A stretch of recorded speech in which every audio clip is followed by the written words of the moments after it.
விஜயகாந்தை தங்கள் கூட்டணிக்கு வரவழைக்க திமுக முனைப்பு காட்டுவது அதன் பலவீனத்தையே காட்டுவதாக நாம் தமிழர் கட்சியின் ஒருங்கிணைப்பாளர் சீமான் தெரிவித்துள்ளார்.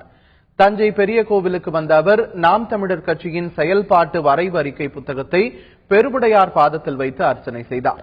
பின்னர் அங்கு செய்தியாளர்களிடம் பேசிய சீமான், ஆட்சி மாற்றத்தை மக்கள் விரும்புவதாக கூறும் திமுக தனித்து போட்டியிட வேண்டியதுதானே என்று கூறினார். விஜயகாந்தை தங்கள் கூட்டணிக்கு வரவழைக்க திமுக முனைப்பு காட்டி வருவது அதன் பலவீனத்தையே காட்டுவதாக அவர் தெரிவித்தார். தேமுதிகவுடன் கூட்டணி அமைத்தாலும் திமுக வெற்றி பெறாது என்றும் சீமான் குறிப்பிட்டார். அந்த விஜயகாந்தினுடைய பலத்தை காட்டுறதை விட திமுகவினுடைய பலவீனத்தை தான் காட்டுது. இப்ப அதுதான் யதார்த்த உண்மை. அதனால அவங்க நம்புறாங்க. அவங்களுக்கு ஒரு என்ன சொல்றது, நடைபயணத்தினால ஒரு எழுச்சி வந்தது, மக்களுக்குள்ள ஒரு மாற்றம் இருக்குது, ஆட்சி மாற்றத்தை விரும்புறாங்க, நம்மளை தேர்வு செய்ய போறாங்கன்னா தனிச்சு போட்டியிடலாம். அது பத்தாதுன்னு அவங்க நினைக்கிறாங்க. அது விஜயகாந்த் அவங்க சேர்த்துக்கிட்டாலும் தோத்தான் போவாங்க.